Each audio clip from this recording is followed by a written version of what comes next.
Hi guys, welcome back to my channel.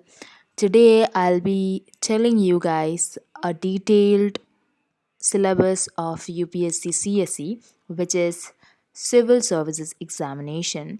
So every time UPSC releases a calendar for their examination dates and stuffs like that, the notification basically the dates of notifications and what is the amount of fee you should pay if uh, you fall under the category which is meant to pay the bill, like pay the fee and all.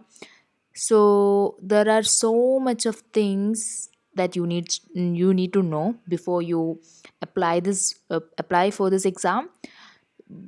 Syllabus is one of those essential things without which you cannot ever get this exam cleared. I don't know even a single person who have cleared this exam without knowing this syllabus. There are many people, ironically, who knows the syllabus well still is not cleared with the exam, still is not done with the vicious circle of this exam. So don't get demotivated by my talks, but I'm just giving you a reality check. You need to know the syllabus really, really well. I know the syllabus is vast, but you need to keep calm and print out all these uh, keywords. The syllabus basically should be there with you even when you are in your sleep. It should be there. You need to have a hard copy of these with you always. If you are a serious aspirant, you need to do this at least. So as per the UPSC notifications and stuffs, this is the basic syllabus of General Studies 1. This General Studies 1 is not the GS paper 1 of the prelims section. Prelims is the first part of the CSE exam, I mean CSE. Uh, but this GS1 is different from the prelims GS1. This GS1 is for the mains exam. That's the second part. When you clear the prelims, you get a chance to write mains. So this GS1 will have sections from Indian heritage and culture. Now history is a very vast and very fascinating part of the preparation. Now you have like geography. Now you have world and society. This is a very interesting part also. Now we will see all these subjects in deep right now. Now Indian culture, as the name itself suggests, the salient aspects of art forms. Like there are different types of art forms in our Indian culture, like garba, like Ghumar is a dance form from Rajasthan, but Garba is a dance form from the Gujarat. Likewise, there are different art forms. Like theater is there.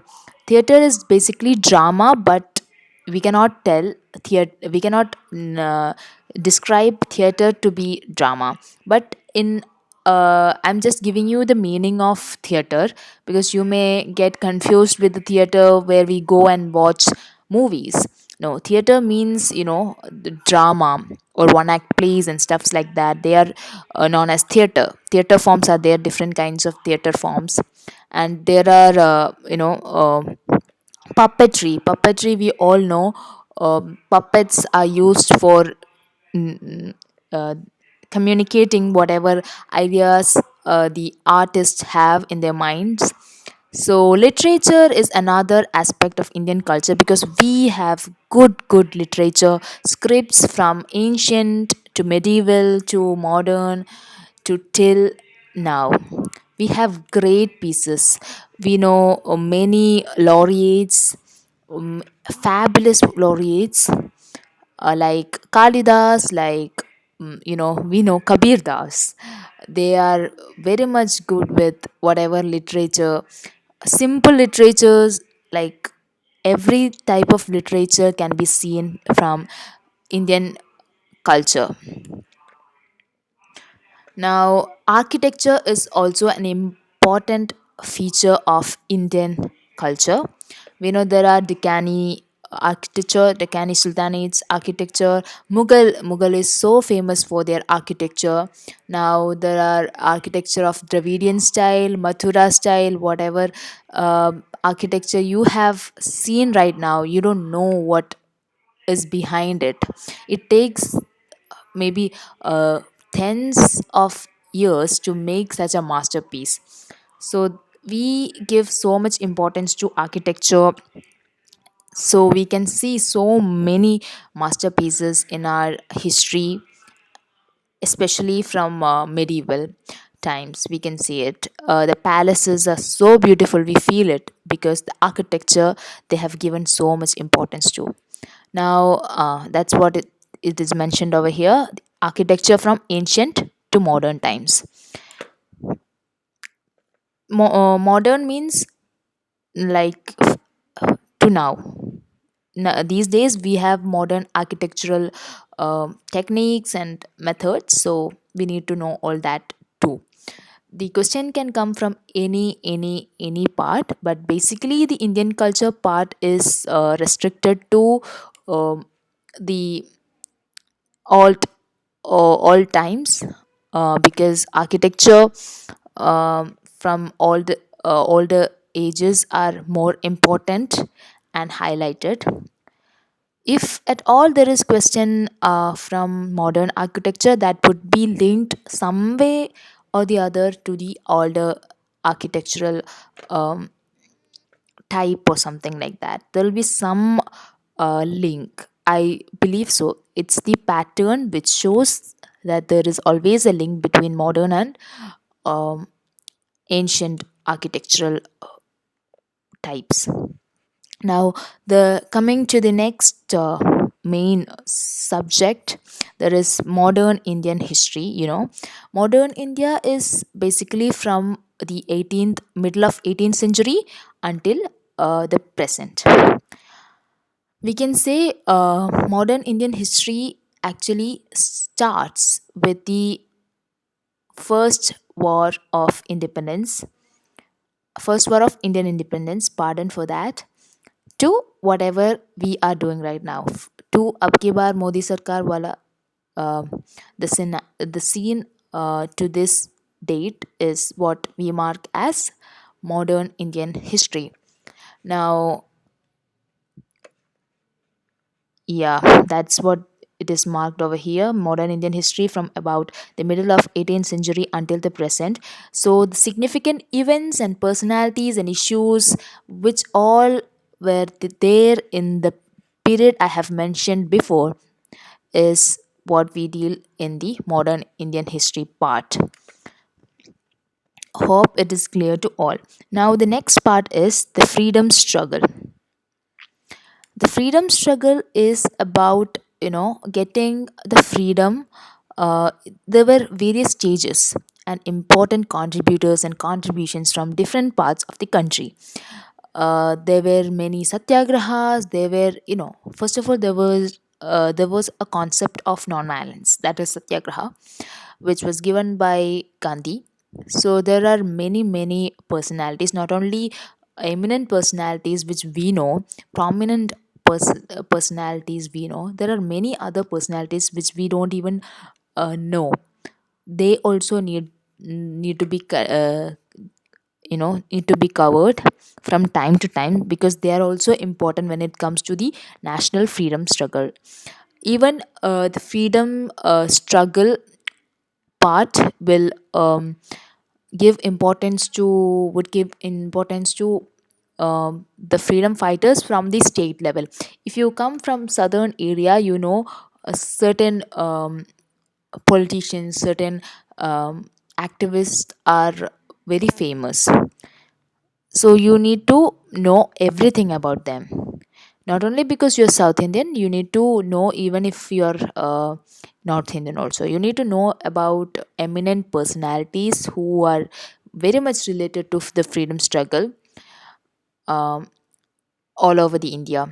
Every state you should know um, any freedom fighters as such, because when they come in the news, because they possibly uh, or probably they turn 100 or something, like 100 years old, or they are like there is a function um, for them, you know, a ceremony conducted for their martyrdom or something like that.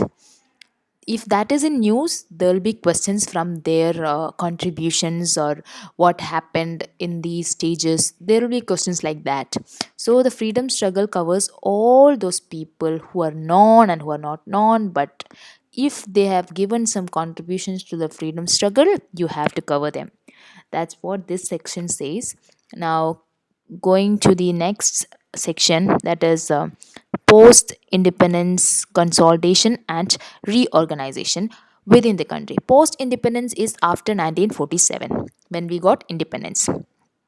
Now, history of the world will include events from 18th century such as industrial revolution, world wars and withdrawal of national boundaries, colonization, decolonization, etc.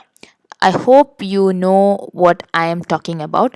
But before I proceed with the history of the world, you need to know post independence consolidation and reorganization was a major what phase of Indian democracy. Our democracy is what it is today because of the consolidation and reorganization after the independence.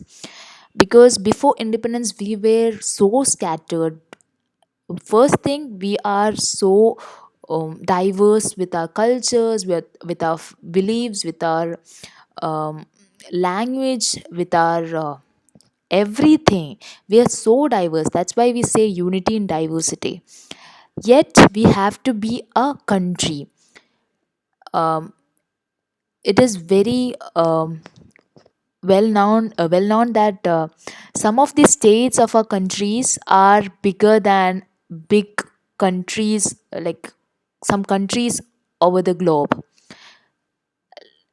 You can actually find that we are many countries in a country. Like it's not uh, I don't mean it to become a pain to anybody who is watching, but it is um it is a compliment from my side, because we are so united, yet we are divided. I don't want to take it personally. I don't want anyone to take it personally, but you know, there are so much of diversity between us, but yet we are united. That's what I meant. I said it the other way. I messed it up. Sorry for that. But for now, we need to know about all the activities happened for making India what it is today. So it is basically the period after 1947 to now. Now, history of the world. It is like the Industrial Revolution. We all know about Industrial Revolution. Um, Colonization, you know, globalization, stuffs like that are the you know, the world history part. You need to. It may be more boring, but you need to mug up all those.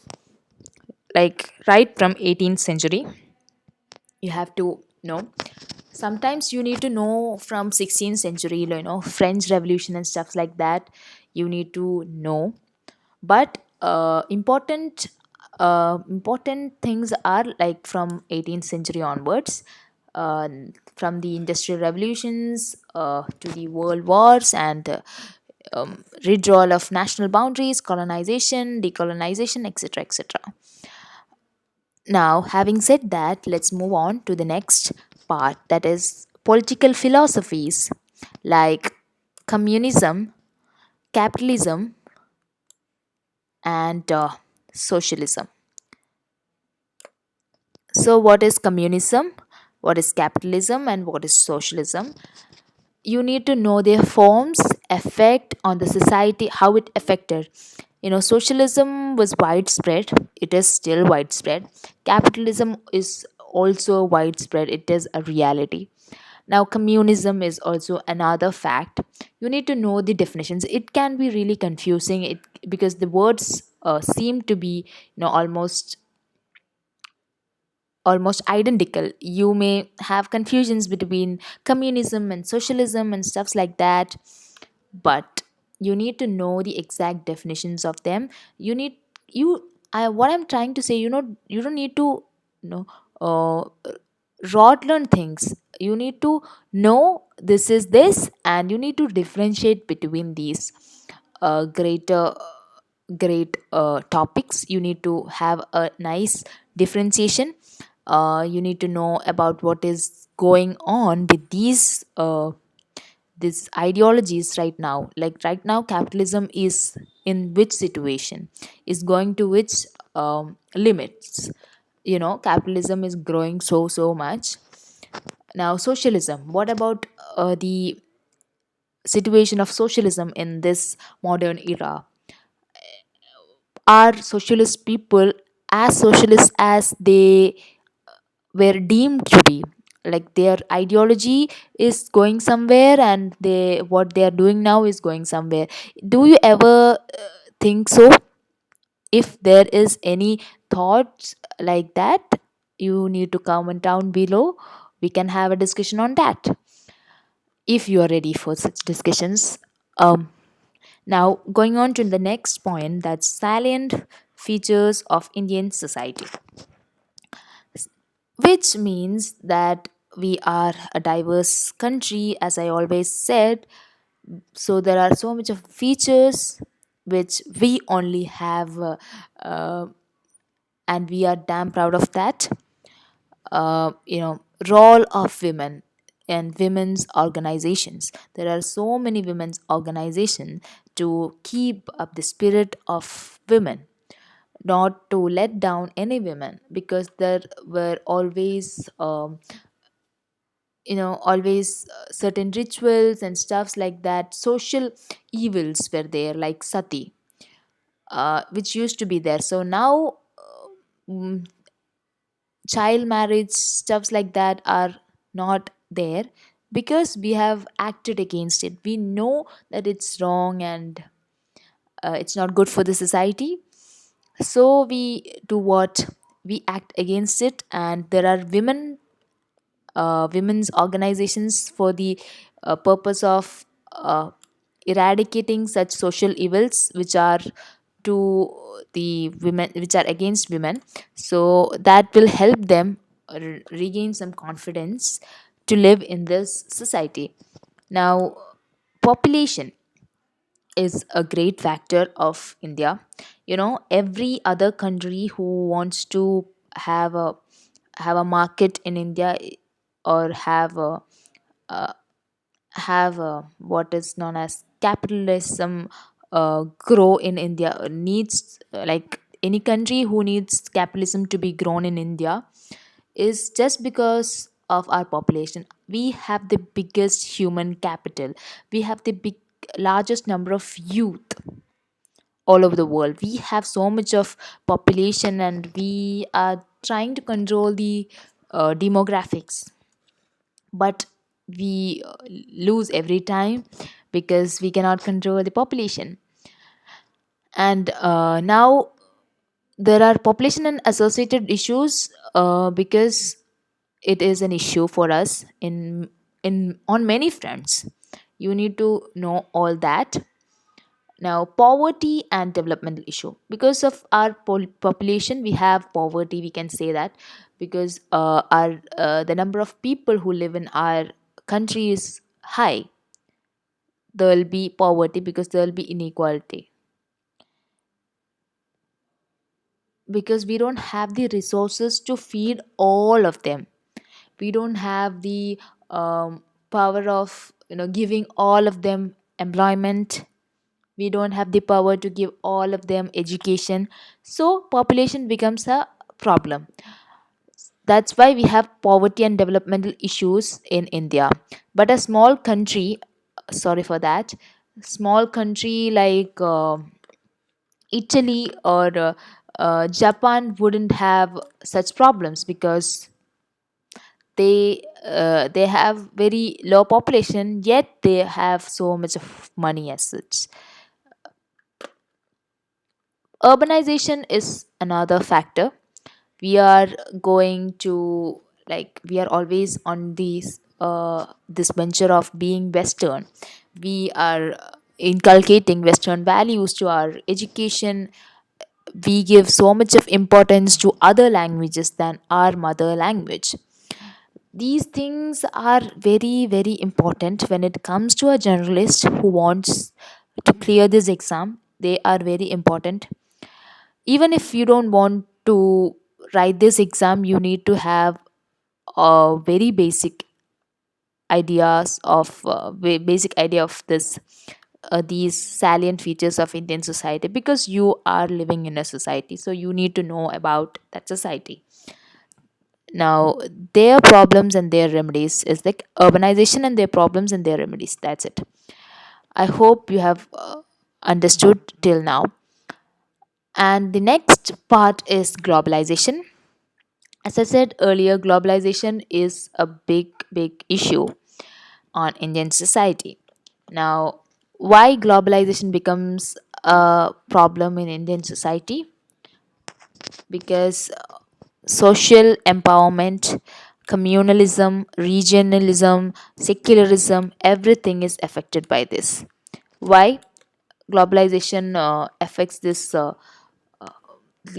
these parts? Because when the globalizations occur, there will be unemployment. When it comes to uh, our self-grown companies will have problems, because when we are open to the global economy, our our domestic economy becomes weak, so social empowerment becomes dull, and there can be a rise of communalism, regionalism, and there'll be problems with the secularism pillar.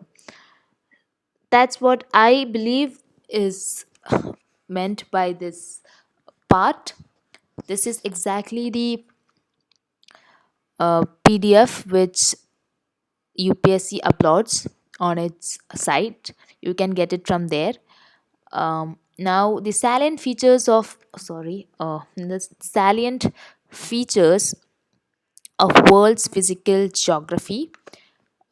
It is basically GC Leong. I can tell you that if you read GC Leong, the part 1 and some parts of the part 2, you will know so much of things about geography. And the world's physical geography is how the terrain of world is different from some parts to the other. World, the earth is a geoid. It's not a sphere, and it is not, but it is a sphere in some aspects. So it is a very weird but fascinating structure. The planet with the power to live, the you know, all the facilities where we can live. It is a planet where life thrives. You know, so you need to know about world's physical geography, how the terrains are different from coastal region to hilly region, from west to east and north to south. Everywhere you need to know this. You can refer GC Leong, which is a book by Oxford University Press. You can get them on any online website easily. Now, distribution of key natural resources across the world. including South Asia and Indian subcontinent, factors responsible for the location of primary, secondary, and tertiary sector industries in various parts of the world, including India. Now, there are natural resources like iron, magnesium. There are so many natural resources. Thorium is one of the natural resources we have. So, these resources, some of them have more power than the other. But all these resources are the raw materials to make any products which are useful for us, the human beings. So, iron, we use it for making instruments, making tools and stuffs. So, it became an important resource. Likewise, petroleum is one of the biggest natural resource, the important one. It acts as a fuel, and without which we cannot even think about uh, a life, because uh, all the all of the vehicles and defense vehicles, even defense vehicles run with these petroleum uh, fuel and stuff like that. Mm. So if it is not available to us, then we are done. Any other countries can attack us easily and grab all the natural resources we have. Some of the natural resources we have, but some we don't have. So what we do is we borrow the resources we want from, and we don't have it. If we don't have a resource, we borrow it from other countries in which they are in plenty. So we borrow this petroleum products, petroleum, the crude oil from Saudi Arabia, the Middle East, and countries like Venezuela and like so. We borrow it from there. But when they want to, get raw materials uh, for making steel and stuff like that, maybe mica. If they want a mica, the biggest resource is with our country. The big world's biggest mica mine is in not mine mica resource availability is in Jharkhand, our Jharkhand. So you need to know we also have natural resources. So what all resources do we have? What all we don't have? You need to have a clear distinction on that, and that's why there is an area limit given South Asia and Indian subcontinent. And the factors also for the location of primary, secondary, and tertiary sector industries. So what I can tell you is, Tata, they have a plant in Jamshedpur. Obviously there is a steel plant, that's a steel plant, and they have, that's a primary, uh, that's a not a primary, that's a sector which provides the raw material for secondary sectors like uh, manufacturers of tools and instruments. Say, we can just say that. And tertiary sector is when we give some service, like software making and stuffs are tertiary, comes under the tertiary sector. Primary is basically farming, extraction of these resources, that's mining. Everything comes under the primary sector. So you need to know all the factors which are in turn responsible for the location of primary, secondary, and tertiary sector industries in various parts of the world. So what I was trying to say, if Tata has a steel plant in Jamshedpur, so they'll have a manufacturing plant of various tools which are made of steel. very near, so that they can easily transport the raw materials from their primary plant to the secondary plant. Then yeah, they can give it through logistics and uh, other services. They can render it to the market through tertiary sector. And yeah, that's how I have simply explained how there are factors responsible for the location of three sector industries in various parts of the world. Not only India, it should be various parts of the world. Now, important geophysical phenomena. Don't get afraid by hearing this word, because it is not as complex as it seems. There is a clear mention of earthquakes. We know what is earthquake. We all know. Now, tsunami. We have all heard about this word at least once in life. In 2004 December, we all had a tsunami wave in our country. So we'll never ever forget that word. And volcanic activities, yeah, we know it. Sometimes we may forget about volcanoes because we have really less amount of volcanoes.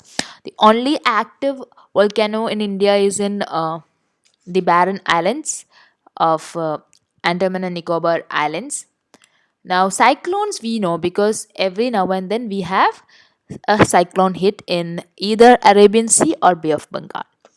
But the number of cyclones are more in the Arabian Sea than Bay of Bengal because of some reasons. You need to figure out those reasons, and you need to figure out everything related to these uh, geophysical phenomena.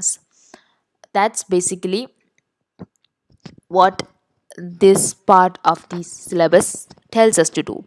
Now, geographical features and their location changes in critical geographical features. Yeah,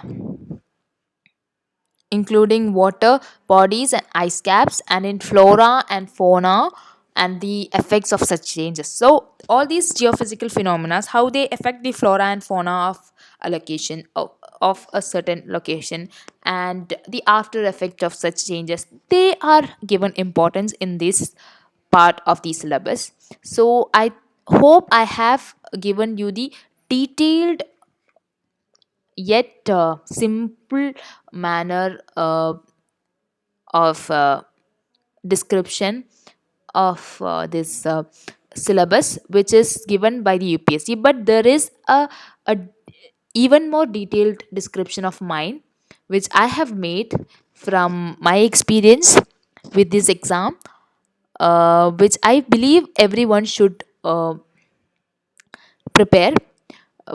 Obviously, this syllabus we cannot study all the relevant parts of the exam as per the demands of this exam with this syllabus. There will be people who can do that, but I don't think everyone will have the time to make a detailed syllabus like this. This took me a lot of time to make such a detailed topic, in-depth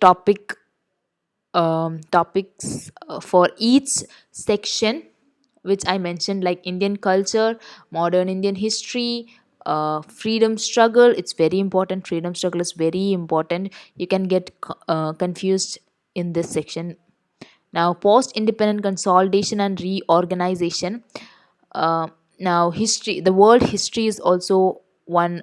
Sorry for my bad drawing skills. Now, communism, capitalism, um, socialism. Now, Indian society, yeah, role of women, population, globalization, empowerment, social empowerment. Now, world's, yeah, physical geography is there. natural resources, key natural resources and its distribution.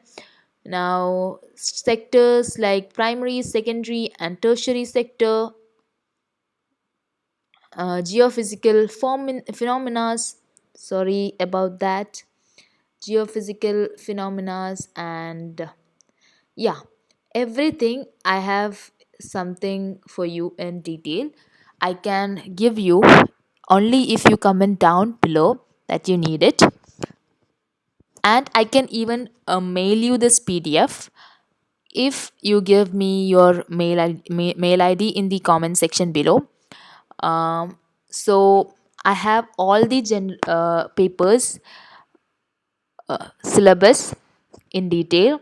So if you want that also, please comment down below, and don't forget to subscribe, because that gives me the energy to do more and more PDFs, and give a uh, brief summary about that. So before signing off, I want to tell you one thing. This journey is not that tough. Yes, the exam is tough, but your journey is definitely more tougher than that. You can keep motivating yourself, because you have got the guts to think about this way.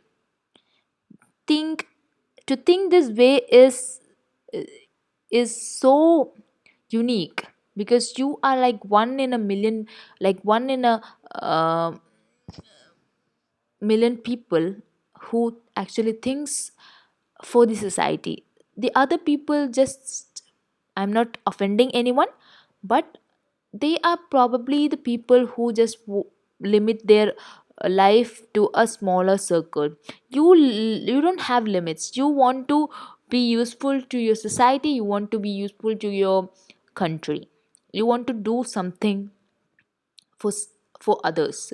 That's why you have got the guts to take a thought, for going this way. You have all the options to take your career to another path. You can get a 9 to 5 job, but you are not interested. Why? Because you have that fire which needs to be assured, which needs to be protected, which needs to be protected from time to time. That's when you get an opportunity to crack this exam. You need good orientation, with less time frame. So I think I can help you with whatever I have. I am myself an aspirant, so if at all you have any doubts on the exam, or the pattern of the exam being changed every now and then, please contact me. I'm always happy, I'm more than happy to help you. You can comment down below, or mail me directly in my mail ID, which is also given in the description box below. Thank you for watching.